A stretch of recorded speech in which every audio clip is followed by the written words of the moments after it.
Hello everyone, welcome back to the channel. Today I'm going to show you how to use UnitedHealthCare UCard at Walmart. Alright, the UnitedHealthCare UCard is a versatile card that combines multiple benefits into one. At Walmart, you can use the UCard for eligible purchases if it includes a benefit balance for over-the-counter or OTC items, healthy foods, or other allowances provided by your UnitedHealthCare plan.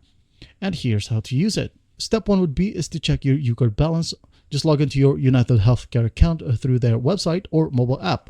Navigate to the UCard section to view your benefits balance, including OTC, food, or other credits available. Ensure you know which items are eligible for purchase with your specific balance.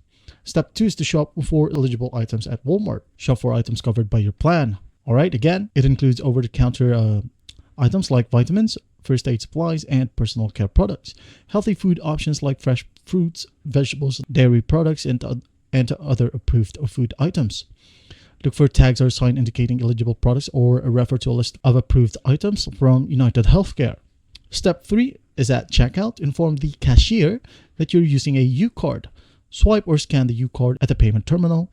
If your UCard balance doesn't cover the full amount, you can pay the difference with another payment method. Ensure you retain your receipt for reference, especially if you encounter any issues. Now, for using UCard online at Walmart, simply visit the Walmart's website or app, then add eligible items to your cart.